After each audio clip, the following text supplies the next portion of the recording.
Okay, I wanted to have a little look at the Rosetta Stone again before we get started, just to see how far we've come along. Yeah, you can see the stone, right? Yeah, I guess so. Okay.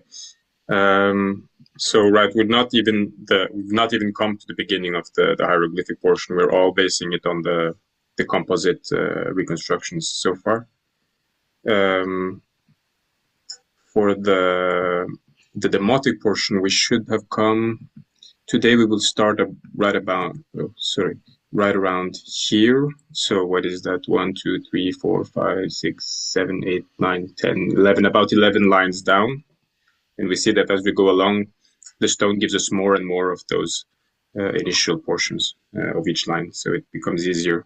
The text becomes easier and easier until we come to this very, very nice version down here. And then for the Greek,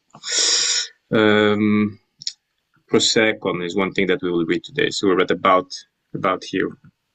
So, and yeah, and for the Greek, we will lose more and more at some point. So it will be interesting to see at some point how we can reconstruct or how we can imagine what should come there. But yeah, so I don't know. How far have we come? About a quarter, a third down? I don't know. There's still a while to go, but yeah. Okay. So last time we had a few interesting sentences that had to do with this yearly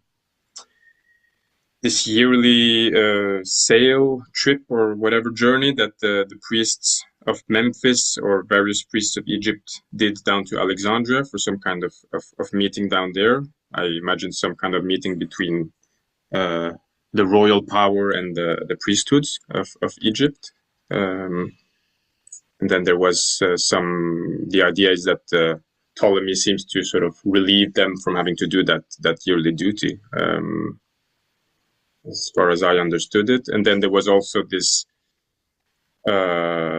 royal or fine linen that is made, for which the priests had to pay some kind of royal tax, or they had to pay something into the royal treasury. And Ptolemy decides to relieve them of 2/3 of that tax. As far as I could understand from the literature, this is a royal monopoly of a kind, that they have to pay this tax in order to sort of produce and use that linen for their own sort of needs. Yeah. Don't think we need to go too much into that. Okay, so is there? So we begin with something new today. Someone wants to try and have a go at this first demotic line? I can give it a try. Yeah. I know it's not a good way to start, but I don't think I recognize this first one. I think it's been a while since we've had it. It's this it's this word that makes abstract words. The medu, the little pestle thing, the one that means word or speak. Yeah, exactly. Medit.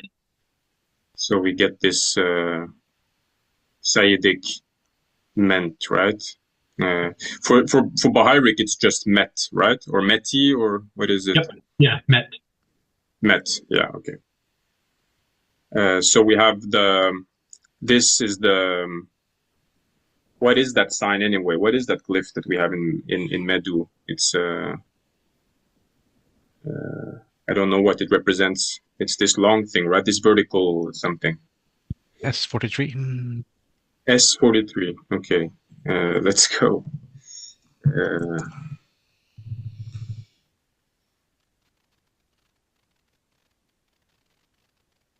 A bit slow today. Okay. S43. Yeah, right. This one. This is the staff, maybe. Yeah, okay.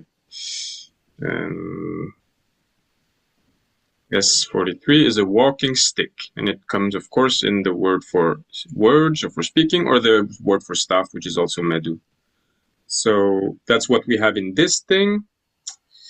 And then I can't really, I don't remember what we have. That's not one of the forms of T. Is it like give? You mean over here? No, that second one. Let me check. Med that matter thing. Yeah, actually, yeah. So the sort of general form is muta. Okay, I didn't know that. So what we have? Oh, so they seem to want to take it just the second part of medet as just the abstract. The book scroll, basically, this little sign down here, which is makes anything abstract. So that's sort of what they read into this. I found it a bit difficult to see, but yeah. And the next one. Okay, sorry. Oh, no worries. This next one, I don't know if we've seen it before in this text. I feel like years ago when I was reading the I think it was Johnson's, one of her grammars, the Onesh Shishonki. I feel like this one with like the two things or whatever is like, it reminds me of the one that means like all, like neeb or neem, but maybe not. Yeah, that's what it is. You're right. That's a good memory going on right there, Neb. So I just remembered it because it looked like pretty distinct.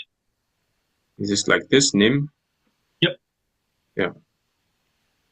Okay, yeah, exactly. So how does that work then? I'm sorry, I'm not very prepared here. Each, all, any. So we have this sort of, yeah, exactly. So it's sort of a bowl on top of another bowl, but it's the neb bowl on top of the bread, the loaf of bread. So yeah, okay. Nice. So I thought, maybe because you can't really, there's no grammatically, there's no real way to say like neem. There's no such word. So I guess it's just using a medit like in the literal sense, like every word or everything. Yeah, you're right. So I shouldn't have this as the prefix. It should be. It's more like muta actually, I guess. Or isn't muta a verb in Coptic, like to call? Yeah, like to call or to like call someone, like to call somebody over, or like to call, like to refer to something by a different, like by a name. There's an old word, although I think it's in the plural, matau. It's the one that's like in there's a I guess like a really rare Bohairic word that means it's the gem, it's the like the beginning of like magical spells and stuff in Middle Egyptian, like when you say gem tau, like words spoken by. Okay. So mtau, then exactly. So that's okay. Very nice. So that's a kind of a noun that comes from medet anyway. Yeah. Yeah. Okay. Nice. Maybe I will write down that one. Mtau.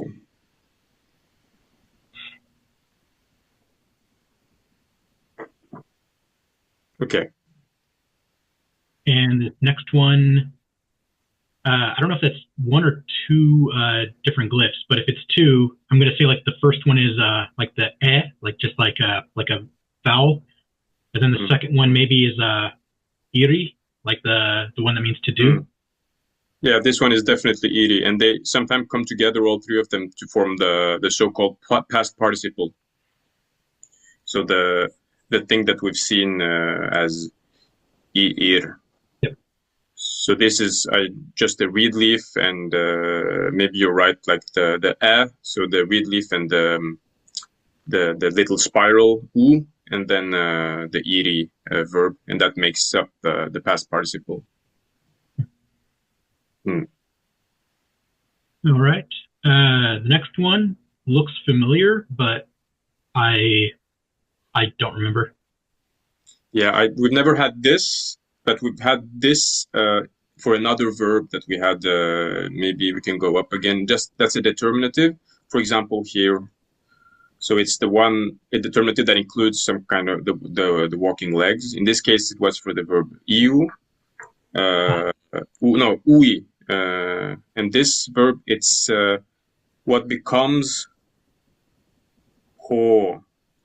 And it's ha, a, like this.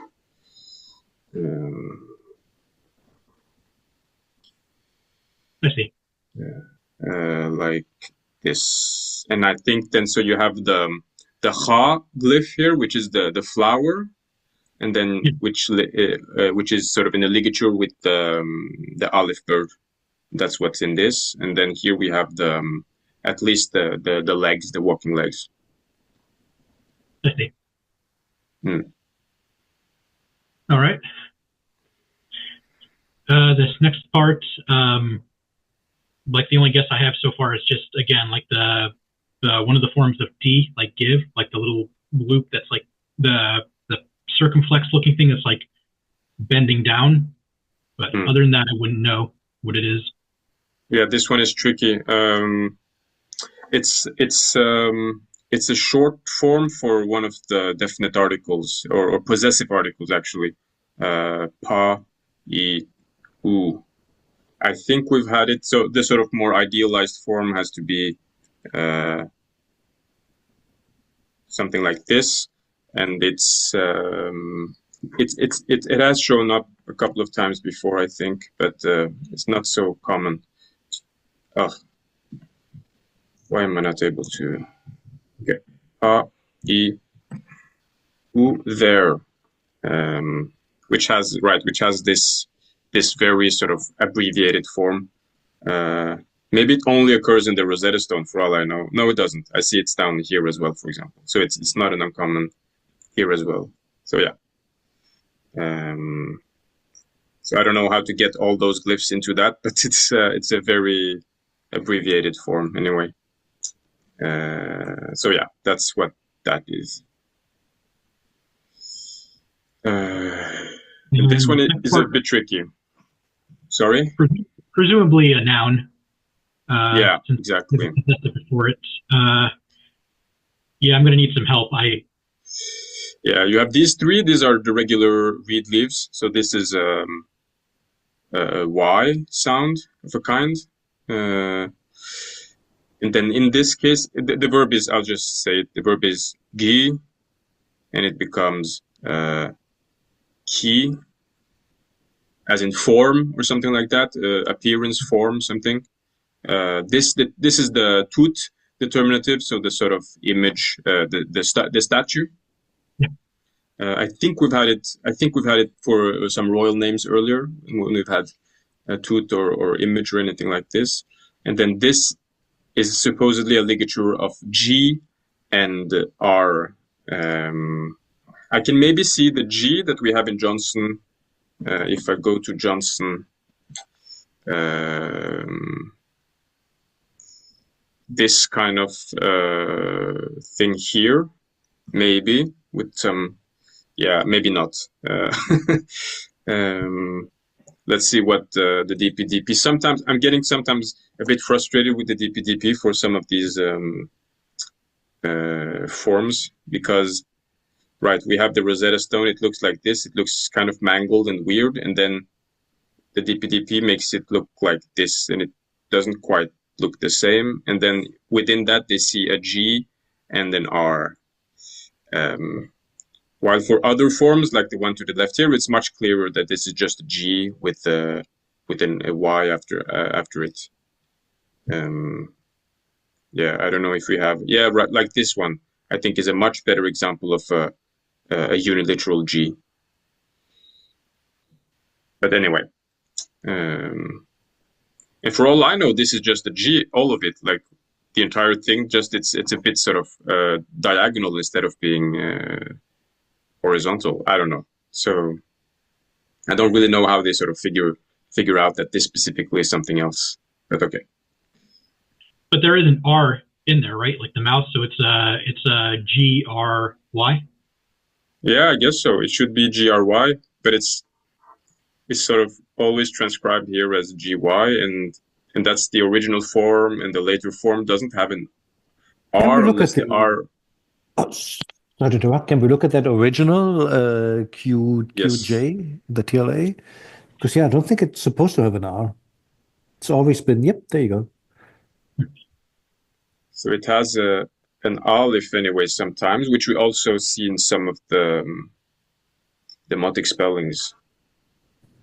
I mean, So could just unless be there's a sort of RE confusion or something, some kind of mix between R and this double reed leaf, I don't know. Yeah, sorry. No, you're right. So I'm not sort of hyper in this case. I'm wondering, like, could this just be an ugly G in a way, if you know what I mean? Like, could this just be? But yeah, Maybe need to look at other words that definitely have a good in it and see if they're written let's that see. way. Let's see if we can do. If you guys have time, we can just click in these specific cases here, and we get. At least we have one other case that is here, which does look like it's something other than a G, to be fair. What happens if you just type good or good it? Maybe just good. Okay. I have no idea if they exist, but yeah, there we go. Which one? Also, maybe the one that's also. Also, okay. Yeah. I mean, that But it has looks an R. completely different, right? In the written form, yes. In the font, actually, it's the same. Yeah, So yeah, I agree. I see where that's coming from, but I see what you're saying. It doesn't really necessarily look like what's on our Steeler. Good point. But just at least I kind of understand the thought process. If that's a scared GR, assuming the R is still there, because we don't know that for a fact, right? It's not pronounced at this point in time, I think. So is this really good, or is it just G? I don't know. I'll leave it here, but I think we'd Yeah, have to look at let's more words with the same consonants in there to see how they are written. yeah. So it's something to also. I mean, the DPDP has its limitation, right? They don't have a lot of text. They don't, like, comparatively, the corpus is not very large. So, for example, just to have a look at in Ericsson, the Danish or German language, but I think it was published in Copenhagen. Dictionary of demotic has many more forms and much more. And I guess also the Chicago dictionary, but I never can be bothered to look up in that one. So okay, let's move on. Okay. Next one, maybe an N. N. And then is that a uniliteral S? Yep, that's a very nice. That's a uniliteral S, and this is also actually a uniliteral S. It just melts in with the little ball, with the little, with the sign that looks like this. Is that next vertical stroke, is it a plural? W? Yep, that's right. I think so. It might also be just a Z1 or a Z1 glyph, so vertical stroke. But so we have something like Sesu. Yeah. This next one looks familiar, but I don't remember it. That very first one. Yeah, it's the lizard glyph. That's right. Yeah, the Ashai, the Asha. Yeah, nice. So Ashai. Is this another thing with like a reed leaf and a W, like an S sound? Yeah, that's exactly what it is. And when it has this long tail, particularly longer than you have over here or in other cases, it's usually because it's ligature with the third person singular masculine suffix pronoun. So it's EUF. It's a sort of distinction. It's sort of just the difference between this and this to exaggerate it. But yeah. This next one, I don't know if it's a uniliteral or maybe a biliteral. Yeah, that's a verb. That's a very common verb. I don't think we've had it yet in the Rosetta Stone. It's in Johnson. I checked it earlier. in the first sort of no, the second word list she has. Here we go. In, to bring. So it's just like, a very simple way. Yeah, like ine. Ine, exactly. So I write it ine because I understand it's a weak verb. Ine. And this next one or two, it looks like it reminds me of like the name of a god, but if it is, I don't remember which one. So this one is the same we have earlier in the same line. We had a bit earlier. Paiu. Yeah, exactly. I think am I wrong now? No, I'm wrong. I'm completely wrong. That's what comes afterwards. This is confusing. This is Paiu, and this is a it's the pre what's it called, pre-suffixal, pre-pronominal direct object marker. It's mo basically. En, im, u. So I will try and look it up so we can parse it, but because it's just n in here, if it's followed by a noun, it's just n, and then if it's followed by a personal pronoun, it becomes something quite different, right? And in, I guess it is in them, for example. Let's say, well, it doesn't say mo in this case, but am I wrong about this? What should I look up?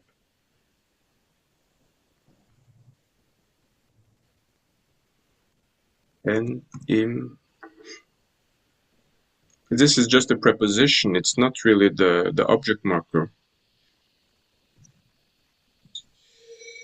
Yeah. I don't remember where I. Maybe we can find it on the page here. It's right there above line 11. Here, right? Yeah. Yeah. En, im. So in, they take it from the preposition. Yeah, sometimes the DPDP is a bit broken when you have compound words. Yeah, right. No, but you got it. Very good. So this is what they imagine, so that we have then. No, this doesn't work. But we have something like this in a way. Except I can't see the N though in our text here, unless this because this is the dot. No, no? It's here we are. Yeah.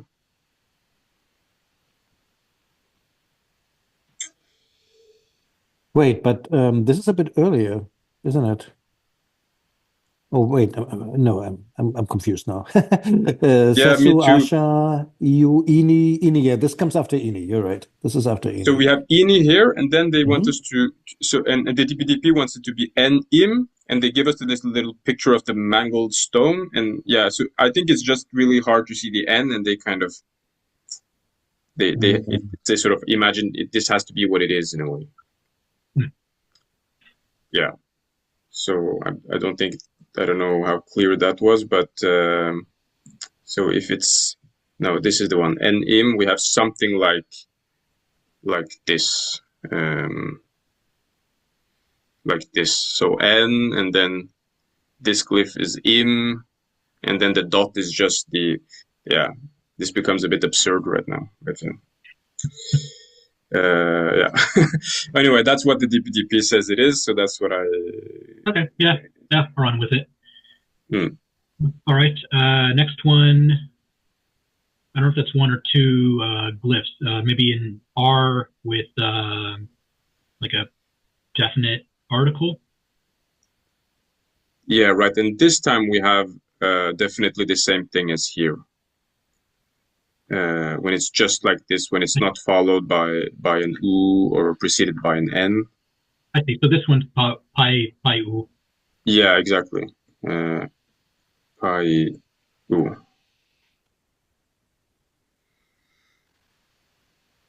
This next one, I'm gonna guess that maybe this whole like all these remaining glyphs are maybe like one thing, and maybe they're a noun or like a noun.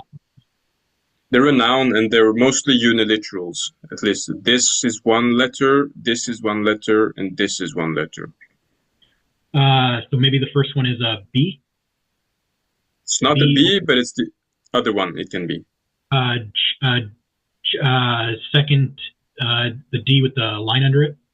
Yes, that's right. And second one, maybe an N. N, that's right. S. No, it kind of looks like what it is. It kind of looks like I don't know how to. F, yeah, it's a snake, right? Genef.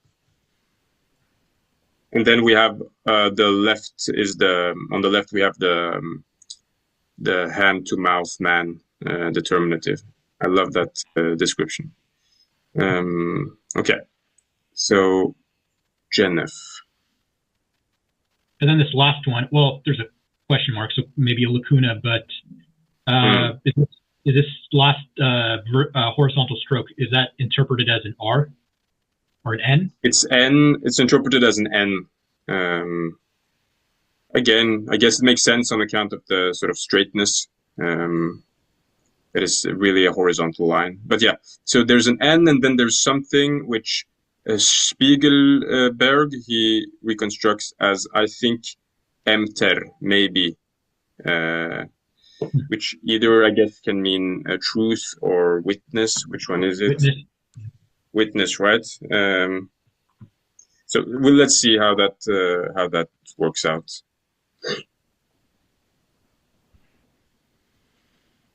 Okay. I'll give this a try. Remind me again the ear, this like what is it called? Like a relative. Is that when the subject is the antecedent? That's exactly of the relative clause. So this, which is the antecedent, is also the subject of this. I see. Okay. So maybe every word which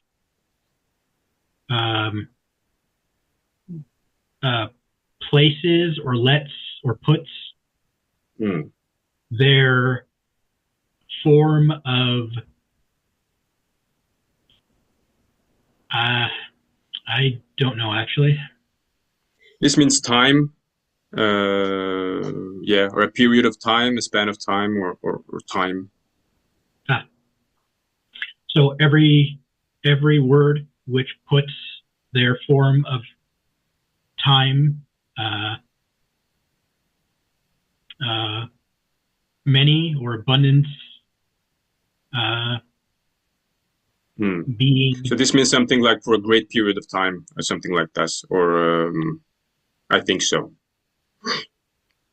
Great period of time, and I'll try to read it back again. So that it makes more sense. But a great period of time, bringing them their, then Genef. I'm trying to connect it to something in Coptic, but I don't know. I don't remember either.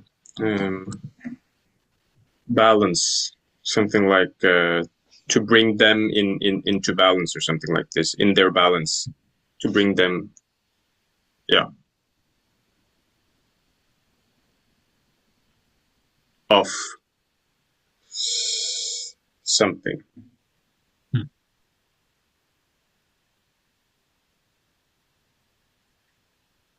So that's a tricky one. I am struggling with it really. How to make sense of this part as well. Yeah, I mean, I could try it again, like really quick. So, like, every word which puts their form of great amount of time, bringing them their balance. I don't know if I can do any better than that. Yeah, right. So could we take this somehow as a passive somehow? I guess we should have some kind of explicit marker of it. But so everything or every stuff, every matter that were put aside or left behind, or put somewhere. And then there's no sort of connection between these two. It's just straight away their kind, maybe their kind of their kind. Sometimes we lack an explicit, but it doesn't work with the verb though. Because in theory, really, this should be, as you said, the subject really should be this, if this is working in with the sort of traditional grammar.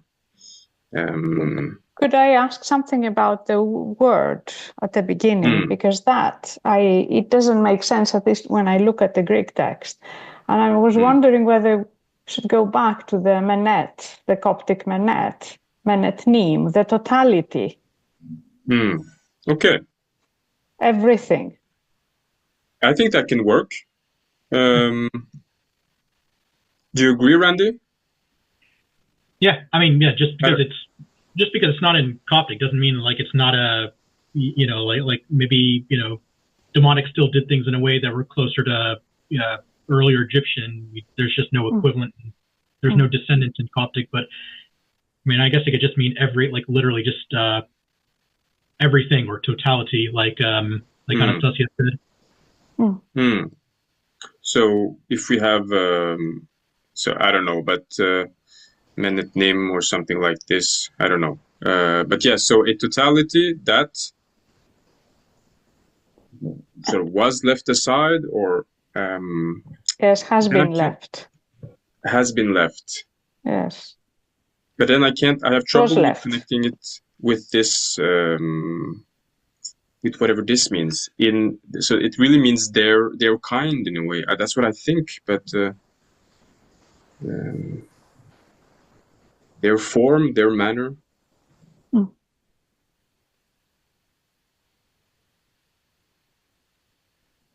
In time, in a long time, or in a great amount of time, and then is circumstantial. He brought them.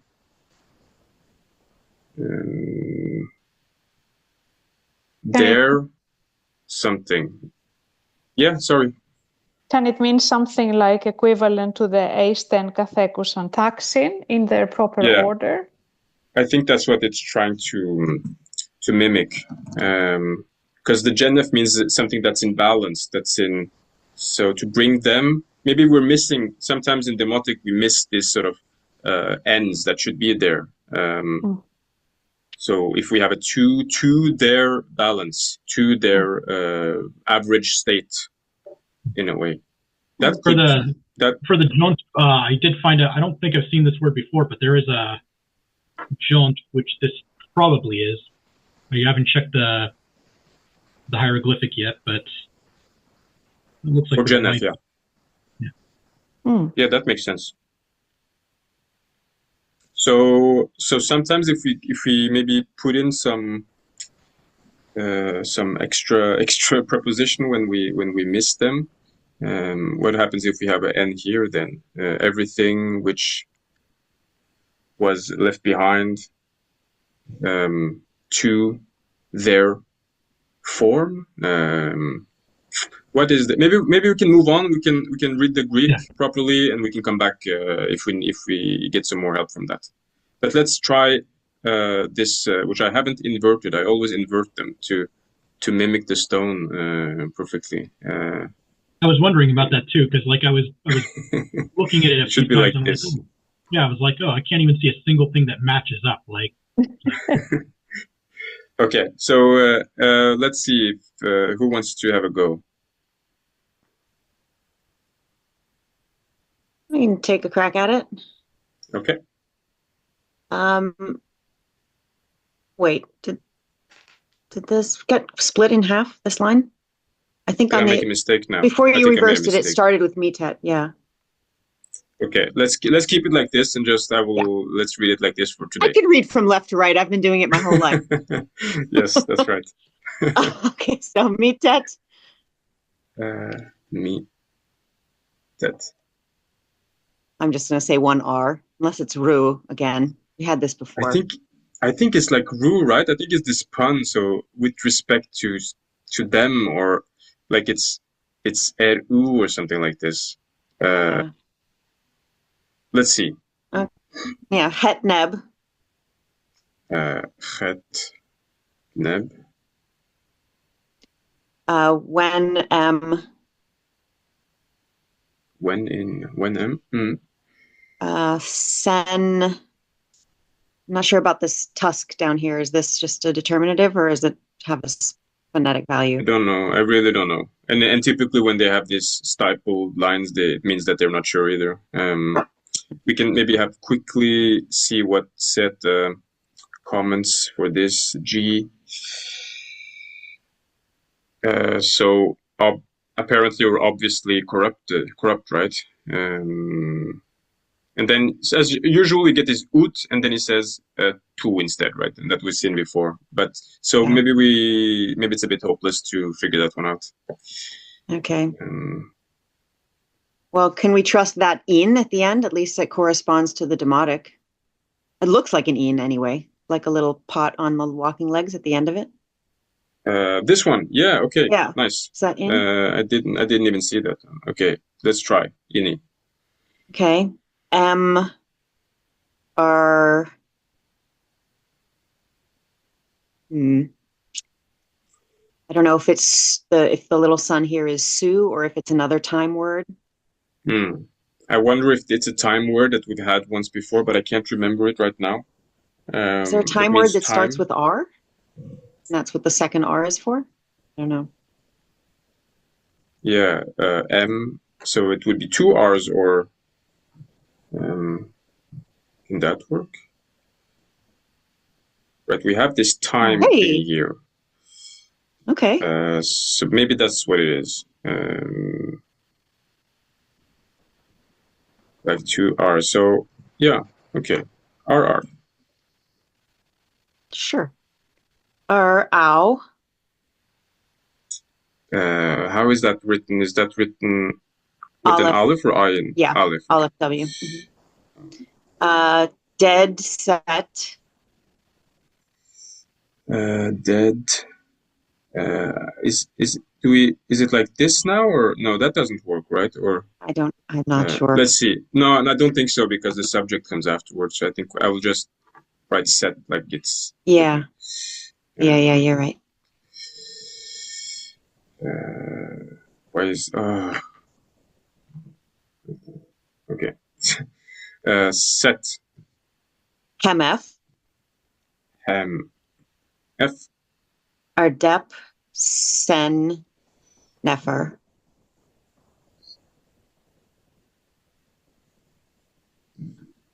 Okay, so likewise, everything that is in something brought. I'm not quite sure what to do with this verb yet. I don't think it's. I think the ini part is what's trying to be put in the second part. So I'm not sure what this is really. Yeah. Okay, I'm going to skip it then. In a long time, basically. His Majesty has given it Artepsen. What's this? Yeah. I'm not sure what this is. I think the idea is that it's put in its good order, but and tep can have some kind of later meaning, which is maybe it's even tep nefer. I'll just see if I can. Yeah, tep nefer exists actually. Yeah, in its good beginning, but also right good order. Okay, then that makes perfect sense. In their good order, then. Tepsen nefer. Exactly. So how did you? I don't know this dead form. What is that? Is it a participle? It's not. I know I've seen it before. I remember it, and I can't remember what it is. It's like given. Aurelio, do you know? No, and it's interesting because I mean, you would think when you see it written like this, you would think maybe participle. And Yeah. at least in one source, I think Nubraya, it's actually a double jet pillar, just to make things even more confusing. So it's not even the bread loaf, which then makes you wonder, would that make sense? But to my knowledge, Jedi as a verb is always to be established. If you wanted to make it a causative, it would have to be as Jedi, which it isn't. So I'm okay to go with the D for to give. His Majesty has given it or something, right? Or Makes the put most it. sense. Or put it, yeah. But yeah, that's all I know. I'm not completely clear. I'm not clear on this either. Yeah. I don't feel like I understand it any better than I did when we read the demotic line, though. I don't understand what this is saying. I don't understand what they're referring to when they say everything, everything that was, what is he talking about? What everything? Let's do the Greek, because the Greek is Okay. always the one I we think the get. Greek will help here. Yeah, Yeah. definitely.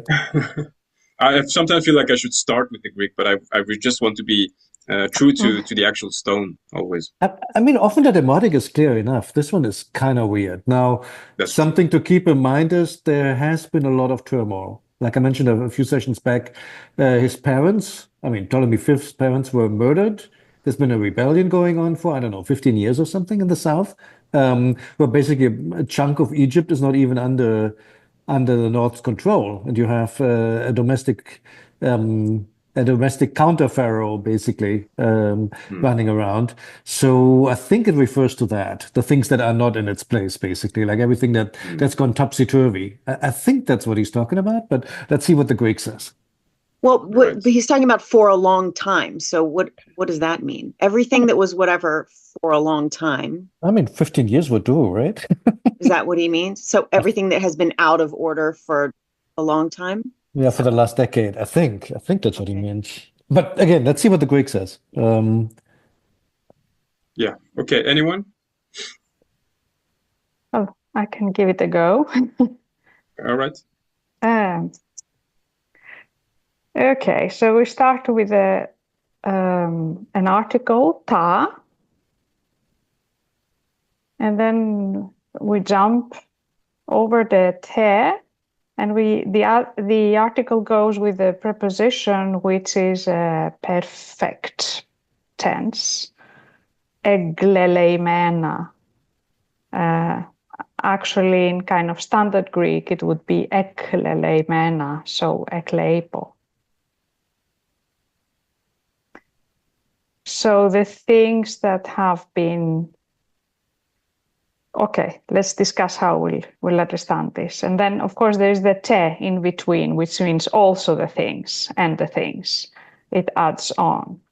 And this verb, ekleipo, means something like leave out, pass over, kind of generally, but it could also mean like forsake, abandon, the things that have been abandoned, given up.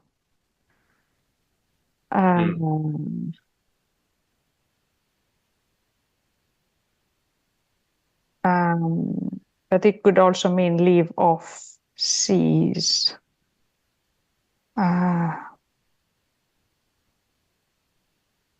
So I would go for the abandon, the things that have been abandoned. And then we've got which speaks to Aurelius' point that we've been through some kind of period where things have been not done as they should have been done, maybe. Let's see. And then we've got panta, of course, all the things that had been forsaken. And then comes a prepositional expression where the preposition is en. And then we've got an article, tois. And then comes an adverb, proteron, earlier. And then comes a noun, chronois, which basically goes with tois. So entois, proteron, chronois in the earlier years. And then we've got the verb in the line under. Apokatestise, he restored. That's an aorist, third person.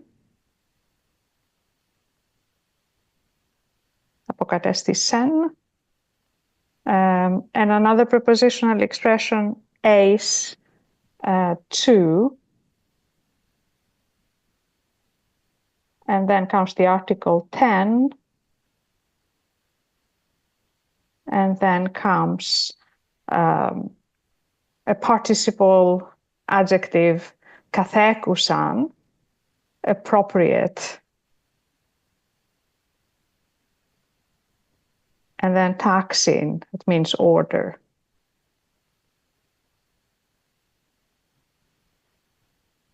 And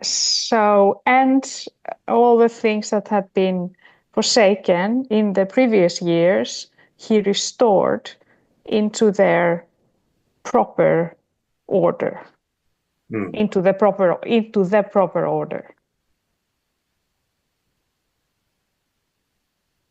So at least one thing that we have here that seems different from the other parts is that we have proteron. So we have specifically in the previous years or in the previous time, while both in the demotic we had sesu ashai, so a great period of time, is how I understand it, and in the hieroglyphic it is it the time, all of it, maybe to its the extent in an extent of time. I don't know how to translate this. It's usually some version of length, and they use owl, okay. So for a length of time. For a length of time. But it's so okay. But anyway, it's implicit anyway that it's before, right? So, but it's just I see the Greek is very sort of the previous time. And another thing I thought was interesting, Anastasia, is that you translated years, and I think modern Greek has this chronos as a year and not just as time. I don't know if at which point in Greek does sort of chronos become not just unspecific time, but can become a year. Ah, yes. Yeah, that's, I didn't realize. Yes, it is true. Yes. Here we should understand this as years, right? In the previous years. Because if it was like if he wanted to say in the time in the earlier time, he would say en to protero chrono. And here we probably are moving towards this modern Greek meaning, where chronos replaces ethos. Exactly. Just want to nice see. Observation. Yeah, thanks. I just want to see. I remember I've read some papyri where this sort of happens. I thought it was later, but this is 196 BCE. This is a long time ago. But we have things like here, right, where time becomes at some point a definite time, then it becomes year, and then we have the 1st century BCE, 4th century AD. So this is a very early, maybe a very early attestation of this shift.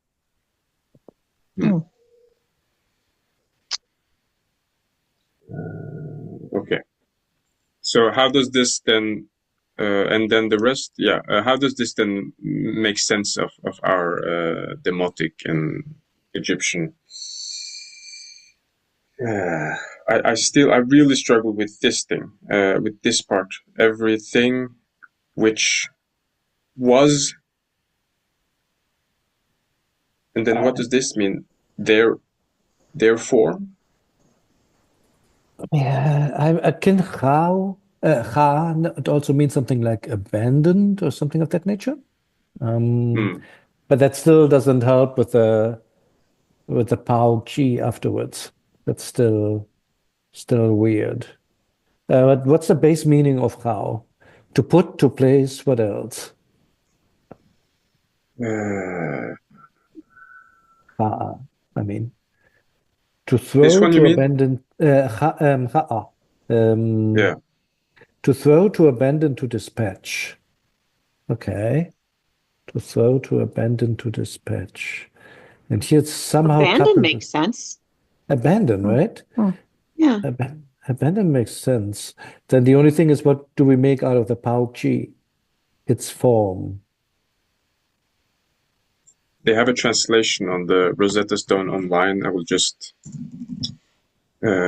see if we can get something. No, that is something different. There we go. Rosetta Stone. Yeah.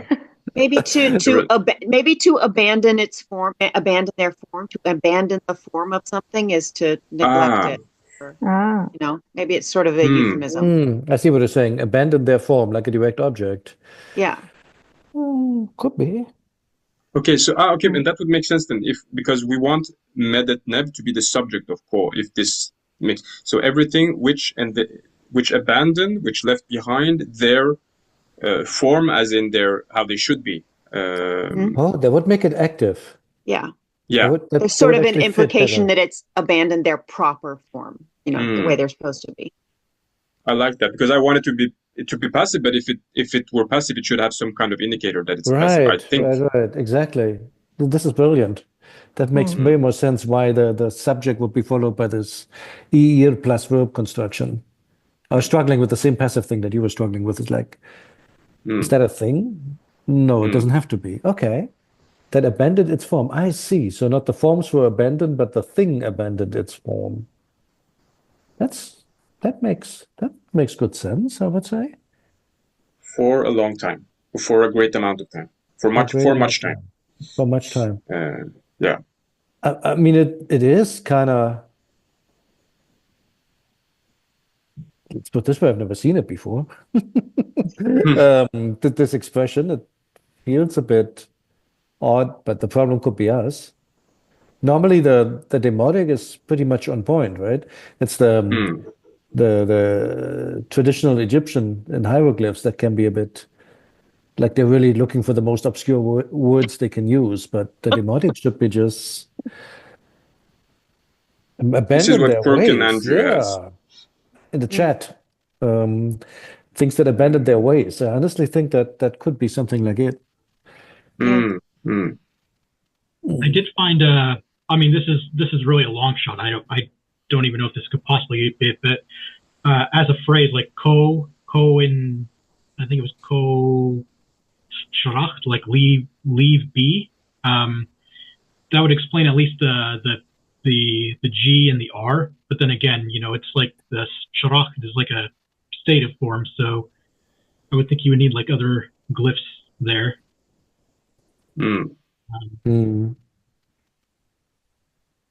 Structure is a better word. Can you say that again? Sorry. Structure as a word is a better word. Yeah, structure for Gi. Yeah. Or order. I mean, yeah. So what Quirk and Andrews apparently have in their 1988 edition is everything Medet Neber, which Ir, and then they say had lost its order for time untold. And it really is a past participle. So the fact that it's had lost is quite okay. That had lost, that's almost translated intransitively. Had lost. Yeah, but I think that's more or less what we are ending up with, no? That starts to make sense now. Now that we have the Greek, I would say that makes sense. Grammatically, it works. There's no oddness here anymore. And then what happens? So Sasu au Ashai, and then Uf and Ini Nimu Erpayuchenev. Okay. Uf Ini Nimu. The Nimu. So sorry, that's something I should know, but I don't. Is the object marker already a thing in Demotic? It definitely isn't in late Egyptian because I've really searched for it. It doesn't exist yet. I don't know about Demotic. Is that a thing? I think that's what it is. This is a mo that is just, Huh. Okay. I think so. I would have to look out Johnson again, but okay. yeah. Yeah, I was never sure when that started. I mean, in Coptic, it's clearly there. You have to use it in a lot of tenses. In some, you don't have to. But I was never clear on when it starts to use im as a direct object marker. Or is it a fixed expression? Like, for example, when you want to say mech to seize, I believe, or is it mech to fill? One of the two uses m as a default preposition. You have to add the object with m, but it's not the object marker. It's just it always goes with that preposition. I mean, that verb always goes with that preposition. I wonder if that's which of the two is it? I was curious about the R because I saw I don't know, most of these German words, but I saw it shows like it shows like pre-suffixal and pre-nominal forms with R in there. So I thought maybe that explains the R, and it's presumably in the demotic form. Chiri Chiro. Wow. Why? But you're right. That's intriguing now. How would we that have get this? We have these words that sort of by analogy with ero or with maybe take up this ro ending without actually having it. I don't know if that can be an example of that sort of analogy. Do we have an example for that? For like an intrusive R? I can't think of any. There's one preposition, jaro. It shouldn't, the ha becomes jaro in the pre-suffixal form. Yeah, but that R was there in early Egyptian. It's like a liaison. It's coming out when followed by something. A lot of prepositions do that. But this one. So this is interesting. This is intriguing, and I don't know why. But that's good. That might explain why the DPTP has this. They see this GR thing. Yeah. Amazing. Yeah. Really. Okay. That was good. It makes more sense now. Okay. I think we will have to end it actually already after this. But it was a very nice session, I think. Very good. And we can look up. I will look up at least this dead form, try and find specifically grammatically what that is, and then and then unless there's any questions, we'll meet again next week. All right. Love that. Okay. Oh, we have a cat there. Okay, bye to the cat. So, Ciao. Bye. bye. Have a good one. Bye.